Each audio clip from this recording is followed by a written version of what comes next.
What is up, guys? It has been quite the journey to get to where we are today. We finally have the Mark 1 SSRs from 3-piece with some tires on there. It has taken months of time going back and forth between tire sizes, getting the wheels repaired, repolished, then re-repaired with the one that was damaged again. But we have them here. They were repaired by Crown Customs here in Illinois. They did a fantastic job. They got the automatic polishing machine. They got the entire thing polished up. Even the barrels and stuff were polished up a little bit just because it polishes the entire thing. But they did a really good job overall. One of them is a little still damaged, but it was just because it had to be re-repaired after further damage. But we finally have our Toyo Proxy T1Rs in 225/40 R14. We had to import these from Germany. That wasn't the longest process. It was more just trying to figure out if I wanted these tires or not. And I'm pretty happy that I went with these. I think the stretch is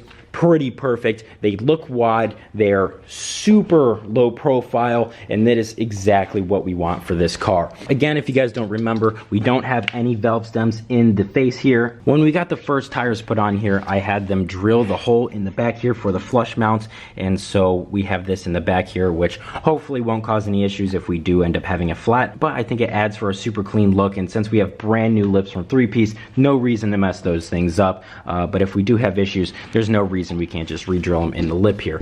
It is finally time to get the Cressida on its old wheels, see how low this thing is sitting, see if we want to make it even lower. From there, we get to mount the flares. We're not going to get to mounting the flares in this video, but we're at least going to get this thing on the ground, on the new wheels and tires, and then hopefully we can maybe bring this thing out, see how it looks. And I'm so excited because right now, this thing is a monster truck with these big balloon tires.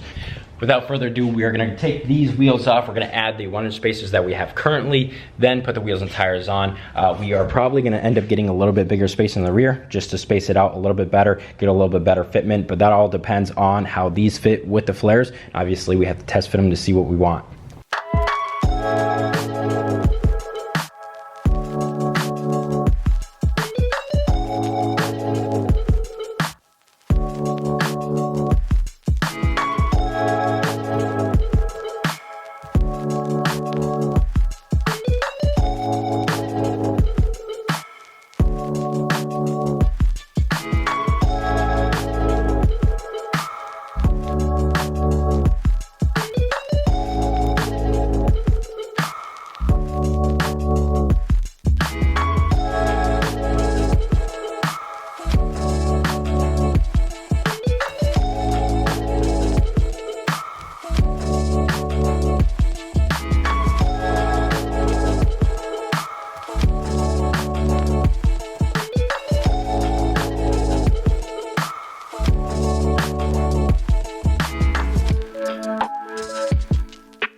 After putting on these new wheels and tires, the car is a little bit lower, probably about 1 inch. I believe that these tires are 2 inches smaller in diameter overall, which means that it should lower the car about 1 inch from the stock wheels and tires to these.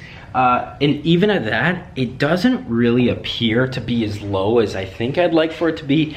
But then as soon as I look under the car, I realized that the frame rail is like 1 inch off the ground, and I was thinking that I was gonna lower this thing another inch on top of these, lowering it 1 inch. These new tires are also smaller in diameter than the old R888, so it's the lowest it's ever been, and I don't know, I'm not sure. I think I'm gonna have to drive it around a little bit like this and make sure that it's gonna be drivable and also not completely rip off everything that we do, because again, this is going to be a show car and I would like to be able to drive it at the same time. It's not gonna be bagged, it'll never be bagged. Just not what I'm going for. I'd like for it to be at least somewhat drivable with the lip off, of course. But the side skirts are gonna be just as low as the lip, just obviously not overhanging the car. But I'll show you into the car. There is the resonator right there, or cat, I don't know what it is, but that is super low. I think that's probably the lowest part on the car. And then there's this, the frame rail. And so that is probably about, realistically, like 1.5 inches, maybe a little bit more. But if I lower it 1 inch, it's gonna be basically on the ground all the time. And I'm really not sure if that's something that I want, especially around here. As much as I'd like to just be absolutely dumped on the ground, I do want it to kind of be drivable. I don't mind scraping at all, especially in a car like this. There shouldn't be too much that I really have to worry about. I'll never be driving this thing very fast or anything. It's just that the coilovers are the factory spring rate, so they're not super stiff. They are stiff, they're the factory BC rate. It's just that I don't have enough experience with them to know if I can go lower confidently. So again, we are gonna have to drive this thing around. Probably get those taillights going so we can actually drive this on the road and, you know, get some testing done. That was kind of the main point. When this car is all finished, before we ever put any paint on it, I am gonna drive this thing around and make sure that everything is good, that we're not rubbing on anything like that, because obviously I wanna find that stuff out before we paint it, and that way we can make sure everything is trimmed to where it needs to be.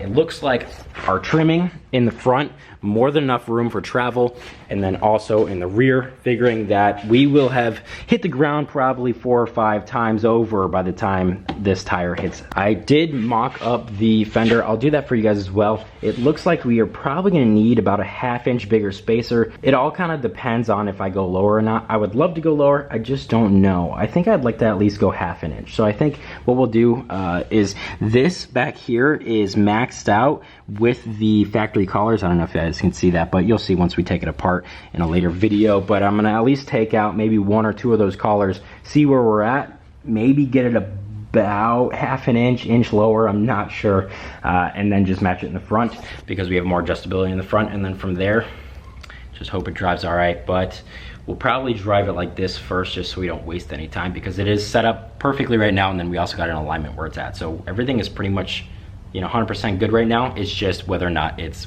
looking the way we want it to look.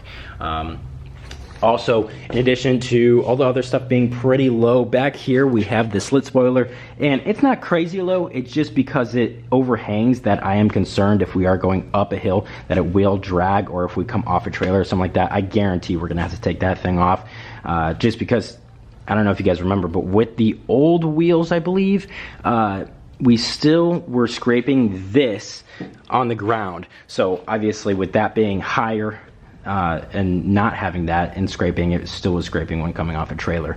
So good thing we made that thing easily, you know, detachable, which kind of goes for everything. So even though we can take off all the aero and stuff pretty easily, it still is something that I don't want to have to do. I really only designed the lip to be super easy to take off because I knew that there was going to be a problem while driving. But I think that the new wheels and tires look amazing. I think it's the perfect style. I just think that we are definitely going to want to lower this thing a little bit. You guys might also notice that they look extremely small, and that's just kind of the style, honestly. I think the only issues that we have is just that maybe the car's just not low enough. These cars are pretty big, and with having a 14-inch wheel and a super skinny sidewall tire, it does look a little odd, but that's kind of just how the whole car looks, I guess.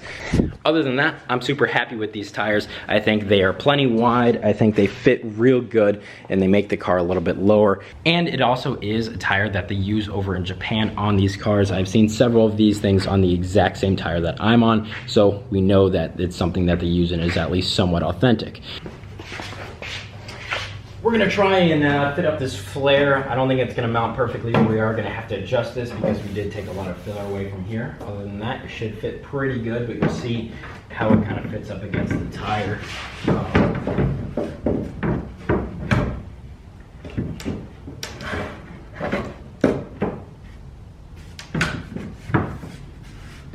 Right about there is where it's at, and you can see that if we went lower, it would be perfectly fine.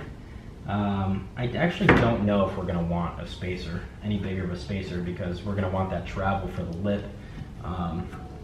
It just looks kind of odd because the tire is so stretched. Yeah, I think if we go like 1 inch lower, I think the fitment would be perfect. So, maybe we'll try that. Since I don't have another person here to help me film, I think what I'm gonna do is, just for the purpose of finishing up this video, getting it out to you guys, I'm gonna back this thing up, move it over, that way we can get a nice perspective shot of how these things look on this thing. And then at a later date, we'll drive this thing around. And then from there, we'll have to mount the flares, see how it looks from there. We can start working on those things. This was really the biggest hurdle stopping us from moving forward and getting more stuff done. Anyways, this is where I'm gonna wrap it up for today. I'm gonna continue working on some of the more boring stuff. No reason to film that. I just wanted to put this video out there for you guys and, you know, just show you guys that there is much more to come and that we are, you know, trying to get this thing out as soon as possible. Anyways, guys, if you are interested in helping out the channel, we do have merchandise. Link in the description. It does help out the channel and the progression of this build tremendously. Anyways, guys, that's it for today. Hope you enjoyed, and peace out.